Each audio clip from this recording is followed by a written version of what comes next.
Salut à toutes et à tous, c'est VodkaXX. On se retrouve aujourd'hui pour un petit commentaire sur un sujet qui me tient vraiment à cœur. Donc on est sur Battlefield 3, on est en rush sur la carte d'Amaranth Peak. Donc on est en assaillant et on prend déjà bien cher. Donc je joue en compagnie de Dioxine HD et de Nico. Nico qui va arriver un petit peu plus tard dans la partie dans notre escouade, puisqu'il n'y a plus de place dans notre équipe. Donc je vais parler d'un sujet, bon, comme je vous le disais, qui me tient vraiment à cœur, c'est le teamplay. Puisque ça fait quelques jours que je jouais sans ma team, que je voulais faire un petit peu de solo sur du rush. Donc je jouais juste avec les personnes sur qui je tombais tout simplement. Et je me suis rendu compte que c'était presque le chaos quand vous êtes assaillant. Donc en défense c'était extrêmement facile de défendre, puisque tout simplement les personnes attaquaient dans un incroyable bordel, faut bien le dire. Donc cette vidéo c'est un petit peu pour vous donner, je sais pas comment dire, des conseils pour mieux jouer teamplay et puis aider mieux votre équipe. Donc il m'a fallu pas mal de temps avec mon escouade, enfin avec ma team tout court d'ailleurs, pour vraiment jouer teamplay.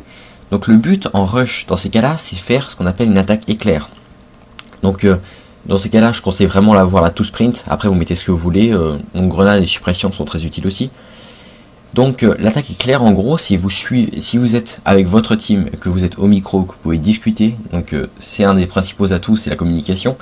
Donc si vous pouvez discuter, vous allez tous attaquer au même endroit, au même moment, pour complètement écraser la défense. Puisque le but, à ce moment-là, lorsque vous attaquez, lors de la première attaque, c'est vraiment de submerger la défense. Il ne faut pas qu'il y ait un rapport 1 contre 1. Ce serait la pire chose qui pourrait vous arriver, parce qu'au 1 contre 1, la partie va stagner, vous allez vraiment galérer pour avancer. Donc le but de l'attaque éclair, c'est de se retrouver à 6, 7 contre 2 ou 3. Et là, à ce moment-là, vous allez pouvoir faire une percée, vous vous mettrez autour de l'objectif, pendant qu'il y aura aussi une personne dans le bâtiment et une autre qui va armer. Donc c'est assez difficile et il faut savoir que la réanimation sera un de vos principaux atouts. Donc lors de cette attaque, franchement quelque chose que je te conseille, c'est de faire comme tout le monde, de passer soit à droite soit à gauche, en parlant de Amaranth Peak, soit passer droite ou à gauche. Franchement ça va être... ils vont vous attendre, ils savent que vous arrivez par là. Donc il y a quelque chose que j'adore, vous allez voir un moment dans la partie. On va changer l'un de mes coéquipiers, Dioxine il me semble, va passer en ingénieur, il va prendre l'osmo, donc le bazooka, et il va arriver contre le mur, il va faire un énorme trou dedans, on va tous passer par là, et ça va nous donner un avantage tactique énorme, puisqu'ils nous attendront à droite, et on va tous leur arriver dans le dos, mais en plus on sera 2 fois plus que, ça sera un vrai carnage. Et c'est là un sérieux avantage. Vous allez voir que la réanimation c'est assez déjà bénéfique, puisque déjà vous allez voir votre score qui va augmenter très rapidement.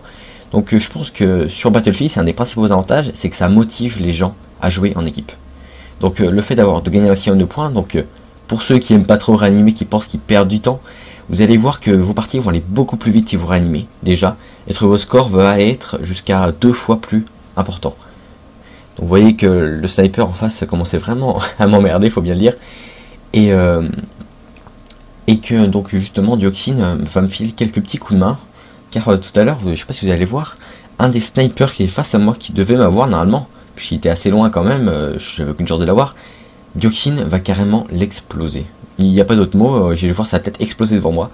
Donc c'est pour ça que je conseille quand même d'avoir toujours un sniper et un ingénieur, ou un sniper et un assaut, dans votre équipe.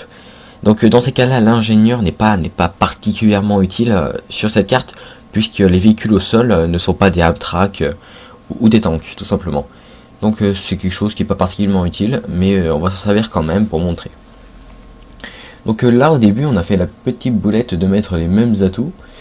Ah non c'est bon, on a réglé ça. Donc on l'a avec grenade, furtivité, suppression et sprint. Donc c'est comme ça qu'on joue, c'est comme ça qu'on a l'habitude. Et je trouve que c'est une bonne config. Donc on va vraiment pas mal se débrouiller. Mais malheureusement je vous le dis tout de suite, on va perdre. On va finir par perdre parce que le nombre de tickets n'était pas assez important. En fait, on avance bien, mais doucement. Là, oui, voilà, on avance vraiment bien. On n'a pas trop de difficultés, mais ça va doucement. On avance petit à petit. Donc, vous voyez bien le jeu en équipe. Là, je vais prendre une balle de sniper en pleine tronche. Et surtout sur cette partie, j'ai eu de la chance parce que il n'y avait pas beaucoup de snipers avec nous. Parce que franchement, s'il vous plaît, à ceux qui jouent sniper, regardez avant de vous mettre sniper. La plupart des fois, il y a 40, 30 ou 40% de votre équipe qui l'est déjà. Ça devient presque inutile, puisqu'au final, d'accord, vous allez abattre les snipers ennemis, mais qui c'est qui va armer la bombe? Nous, je vous dis franchement, on peut pas foncer avec juste 40% de la team qui est en assaut, et en comptant qu'en plus, on est un petit peu désordonné, vu que là, dans notre escouade, on est 4. Vous vous rendez bien compte qu'on peut pas armer un objectif à 4 En comptant qu'en face, ils sont une bonne dizaine à couvrir. Ou alors c'est extrêmement difficile. Donc là, ça c'est une des parties les plus... Enfin, une des parties, oui, de la carte les plus difficiles. Puisque la plupart sont cachés dans les rochers à gauche. Et qu'on est en contre-jour. Donc voilà, le jeu est trop bien fait et ça devient gênant presque. Puisqu'on a contre-jour, donc les rochers nous apparaissent tout noirs, tout simplement. Et c'est impossible de voir l'ennemi dans le tas. Donc j'avoue que ça a posé pas mal de problèmes. Voilà, regardez. Je l'ai pas vu, franchement je l'ai pas vu. Donc il va réussir à nous exploser, c'est là qu'on commence un petit peu à galérer et perdre des tickets pour rien. Donc au cas où vous seriez défense, c'est du teamplay aussi, hein, faut pas l'oublier. Essayez de vous mettre, je sais pas comment dire, en ligne, tout simplement. En ligne, ne vous mettez pas un groupe à droite, un groupe à gauche. Au final, il y en a toujours qui vont passer. Il y en a toujours, ça sera tellement chaos, comme moi, regardez. J'avance beaucoup plus vite quand je suis au milieu parce qu'il n'y a personne pour m'arrêter, tout simplement. Donc si vous voulez vraiment jouer teamplay, quand vous êtes en défense, ne collez pas vos alliés. Essayez toujours de vous espacer. Parce que plus vous serez en longueur, plus vous occuperez du terrain et moins les assaillants ont le temps de passer. Et si vous êtes assaillant et que vous n'avez pas la chance d'être en équipe, essayez de regarder sur la carte. Puisque la carte, quand même, on voit mieux maintenant. Depuis le patch, elle a été un petit peu améliorée et c'est assez agréable de toute façon. On voit mieux les flèches, les ennemis, les réanimations. Donc dans ce cas-là, si vous n'avez pas au micro et que vous voulez quand même gagner, votre ratio victoire ne baisse pas trop, et bien vous allez tout simplement suivre les flèches de vos alliés, donc les suivre tout court. Voilà, c'est là qu'ils cassent le mur et qu'on passe tous et qu'on va les avoir. Regardez bien, voilà, ils s'y attendaient pas du tout. Ils nous attendaient pas là. Donc on va les avoir, mais assez facilement. Et malheureusement, je vais tomber sur... J'étais sur une partie avec des personnes pas très haut niveau, et voilà ce que ça fait. Donc il y a pas mal de personnes qui jouaient lance-patate, hein. Bon, bah, c'est pas grave, il y en avait toujours eu, de toute façon, on va pas se plaindre. Là il y en avait que 2 ou 3, donc c'était encore de la chance. Et vous voyez, il y aura toujours tendance à camper. C'est pour ça que je vous dis qu'il faut vraiment que vous attaquiez dans une rapidité, mais vraiment éclair. Ça mérite vraiment ce mot-là. Il faudra vraiment forcer à une vitesse où ils ne verront absolument rien arriver. C'est comme ça que vous serez efficace. Et c'est comme ça que vous aurez le plus de chances de gagner. Donc là, j'avais pas la chance de pouvoir apparaître sur un de mes alliés sur le coup là, malheureusement. Donc faut pas oublier que vos alliés, si vous êtes au micro, je parle toujours en ce cas-là parce qu'il y a de plus en plus de personnes qui font partie de team maintenant. Donc si vous êtes au micro, n'hésitez pas à leur dire cache-toi vite, pour pouvoir réapparaître sur lui le plus rapidement possible. Alors là, petite parenthèse, j'ai dû couper le son à ce moment-là, puisque Dioxine venait de défoncer tout simplement le pilote de l'hélicoptère. Mais quand je dis défonce, c'est éclaté. Il a pris son M16A3 et pour rire, il tirait sur l'hélicoptère au jugé. Et il a eu en pleine tête le pilote et l'avion s'est écrasé. L'hélicoptère s'est écrasé. Il a fait un paquet de kills. Donc il a vraiment eu la chance. Et il était en train de crier dans le micro. Enfin, je vous passe les détails. Il était hyper content.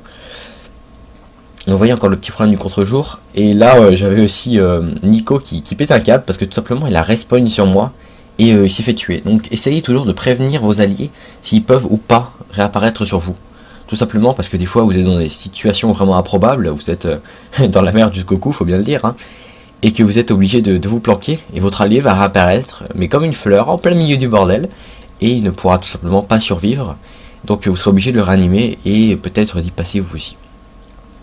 Donc sinon un autre petit conseil qui s'applique à peu près à tous les modes, c'est que si vous voyez quelqu'un au loin, que vous savez que vous n'avez pas beaucoup de chance de l'avoir, ne tirez pas.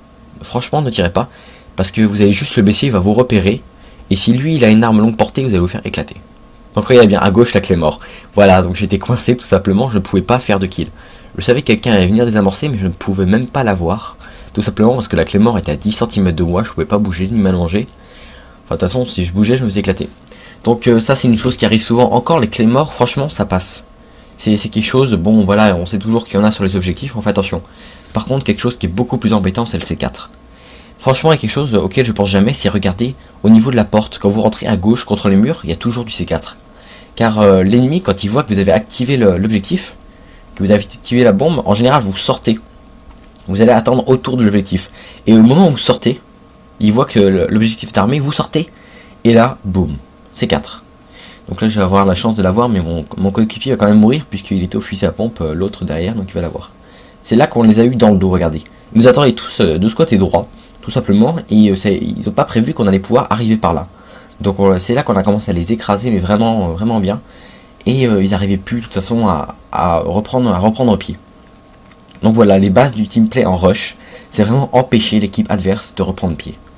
Vous allez attaquer à une vitesse telle que l'ennemi ils vont avoir de telles pertes qu'ils ne pourront pas réanimer tout le monde et que là vous allez vraiment bloquer l'objectif, bloquer le camp et vous allez vraiment prendre la surface, prendre le camp. Donc je passais quelques moments un petit peu chiants parce que il faut leur laisser à l'ennemi le temps de réapparaître pour pouvoir continuer à enchaîner sur l'autre objectif. Donc là j'attendais mes coéquipiers. Donc là beaucoup connaissent le base jump, ça c'est quelque chose d'assez connu sur cette carte. Et je conseille forcément d'enlever le parachute au dernier moment, puisque sur le toit juste en face là, c'est vraiment blindé. À chaque fois, ça ne changera jamais, je vous le dis, c'est pas particulier à cette partie, ça va être tout le temps comme ça, regardez bien. Ils vous attendent sur les rambardes et vous n'avez pas l'avantage. Tout simplement parce que vu qu'ils sont plus hauts, ils ont l'avantage de pouvoir vous mettre des balles dans la tête très rapidement. C'est hyper facile pour eux. Donc le teamplay, donc déjà pour reparler un petit peu de ce sujet là, un peu plus précisément, donc j'ai vu beaucoup de personnes qui bourrinaient, vraiment du bourrinage pour faire du kill. Et ils me sortaient, bah ouais mais nous on veut pas baisser notre ratio, mais le teamplay ça veut pas dire baisser son ratio, faut pas oublier. Vous pouvez très bien jouer équipe, jouer réanimation, donner des munitions et armer les objectifs, tout en augmentant mais vraiment, mais à fond, votre ratio. Vous allez voir, à la fin de la partie, je vais finir premier, j'ai fait un score tout à fait honorable, et pourtant j'ai armé 5 ou 6 fois les objectifs il me semble, mais j'en ai détruit 2. Donc là, cette personne a eu là, c'est en fait un ami à moi qui était sur Skype, et qui a vu qu'on était en train de faire une vidéo, il nous entendait dans le micro en train de faire la vidéo, et il a eu l'incroyable idée de venir, il a dit tiens votre cas je vais venir, je vais te mettre une branlée. Donc j'ai pas eu de chance, mais je vais me venger, vous allez voir. Je vais me venger et je vais réussir à l'avoir. Je crois que c'est à ce moment-là où je voyais bouger, mais je savais pas trop où il était. Et j'ai fini par le repérer sur le toit. Donc je vais lui casser sa série d'animation, il était en train de s'énerver un petit peu dans le micro. Donc je sais que c'est pas très agréable d'entendre des gens crier en micro, c'est pour ça que j'ai coupé le son. Donc j'ai préféré pas mettre le son et plutôt vous laisser juste le commentaire. Donc regardez bien le C4. Là il y avait de quoi rager, et boum. Et il était côté gauche de la porte. Moi je l'ai pas vu non plus, je vous rassure, il m'a fallu pas mal de temps pour capter, puisqu'il a fait le même coup à un de mes alliés après. Donc c'est quelque chose d'assez connu, hein. Je pense que plusieurs d'entre vous doivent le faire aussi, c'est quelque chose d'assez banal. Donc là on va réussir à... Ouais voilà, je suis respawn, regardez bien, ce genre de situation dangereuse, donc je vais mourir, hein, je vais couper parce que le passage est assez long, je meurs, je vais faire animer, je remeurs, etc. Donc je préfère couper certaines scènes qui sont assez longues comme ça. Donc ça c'est celui avec le C4, je vais me venger, je vous avoue pardon, que j'ai bien pris mon pied, vengeance du C4, ça fait plaisir. Donc voilà, j'ai réarmé l'objectif, mais faites très attention, donc je l'ai appris à mes dépens, regardez. Ils sont toujours en train de camper autour de l'objectif. Ne pensez pas que vous êtes seul, que vous allez rentrer, poser l'objectif et partir. Ça ne marche jamais, ou alors peut-être dans les rêves. Mais moi ça m'arrive jamais, franchement. Je tombe toujours sur quelqu'un autour, donc c'est pour ça qu'essayez de rusher à plusieurs. Donc ce que je conseille si vous êtes en escouade, c'est toujours un qui reste assez éloigné, pour vous avertir si ça arrive, si l'ennemi arrive, 2 qui restent à disons 10-15 mètres de l'endroit où est la bombe, et le dernier qui va armer. Donc forcément, là ça va être assez équilibré, c'est assez dur à mettre en place. Je vous avoue franchement que si vous jouez en team, ou que si vous en cherchez une, d'ailleurs oui, si vous en cherchez une, je fais une petite parenthèse, si vous cherchez une team, et que vu qu'il y a de plus en plus de personnes sur mes vidéos, vous pouvez laisser un petit commentaire, je cherche team, et peut-être que vous trouverez votre bonheur parmi mes abonnés. Comme ça vous pourrez peut-être jouer avec plusieurs autres de mes abonnés. Donc le principe, j'en étais où? Donc oui. Ah oui, donc le principe de jouer à 4 comme ça va être assez difficile au début, mais il va falloir vous habituer tout simplement. Et puis au fur et à mesure, vous allez voir, ça va venir. Nous, il nous a fallu 2-3 parties, puis on a commencé à jouer un jeu comme ça. Donc vous avez pu remarquer que je faisais vraiment pas mal de réanimation, donc mon score monte assez vite. Là, mes deux coéquipiers ont changé les squads, tout simplement parce qu'ils avaient besoin de réapparaître très près de l'objectif, parce que là on était désespérés. Il restait 3 tickets, on n'avait aucune chance quasiment de l'armée, puisqu'il campait bien. Donc il manquait des tickets sur ces parties pour qu'on ait une vraie chance, c'est dommage. Parce qu'honnêtement, on avançait bien. Voilà, donc on a perdu malheureusement. Mais j'espère que vous avez compris que j'ai réussi à bien vous expliquer les bases du teamplay. Et maintenant, vous n'aurez plus aucune excuse pour ne pas jouer avec votre équipe et pour ne pas les aider à capturer les objectifs. Donc vous allez voir, j'ai eu le ruban premier joueur, je ne sais plus combien j'ai fait de score, mais il était tout à fait correct, je crois que j'avais un ratio de 2, il me semble, oui. Oui, j'ai fait pas, oui, vous voyez, pas mal de tickets, de rubans, vous allez voir, ça monte assez vite. Voilà, en tout cas, merci à tous, abonnez-vous, mettez un like si vous a plu, et à la prochaine, portez-vous bien.